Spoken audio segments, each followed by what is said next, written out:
ഡയറ്റിലായിരിക്കും ജിമ്മായിരിക്കും ഒക്കെ കഴിക്കാൻ പറ്റിയ ഒരു പാൻ കേക്കിൻ്റെ വീഡിയോ ആയിട്ട് ഇന്നത്തത് ബ്രൊക്കോളി പാൻ കേക്ക് അതാട്ടോ പേര്. അതിന് വേണ്ടിയിട്ട് നമ്മൾ കഴിക്ക് വൃത്തിയാക്കിയിരിക്കുന്ന ബ്രൊക്കോളി ആട്ടാ അത് നല്ല പൊടിയായിട്ട് അരിഞ്ഞെടുക്കുക 1 കപ്പ്.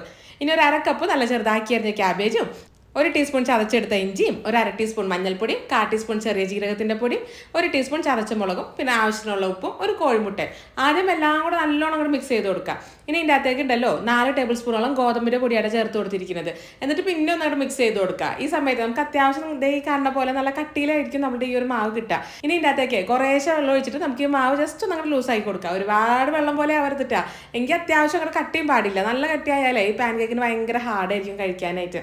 ഇനി എന്താ ഒരു പാൻ എടുത്ത് ചൂടാക്കുക. ഒരു ലോ ഫ്ലെയിമിൽ ഇട്ടാൽ മതിയിട്ടാ. കുറച്ച് ബട്ടർ അങ്ങോട്ട് സ്പ്രെഡ് ചെയ്ത് കൊടുക്കുക. എന്നിട്ട് അതിൻ്റെ അകത്തേക്ക് ഒരു 2 തവി മാവാട്ട നമ്മൾ ഇട്ട് കൊടുത്തിരിക്കുന്നത്.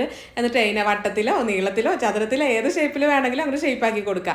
അടച്ച് വെച്ചിട്ട് വേണം ഇത് വേവിക്കാനായിട്ട്. ഒരു സൈഡ് റെഡി ആയാലും നേരെ അങ്ങോട്ട് മറിച്ചിട്ട് കൊടുക്കുക. ഇനി എന്താ മറ്റേ സൈഡും കൂടെ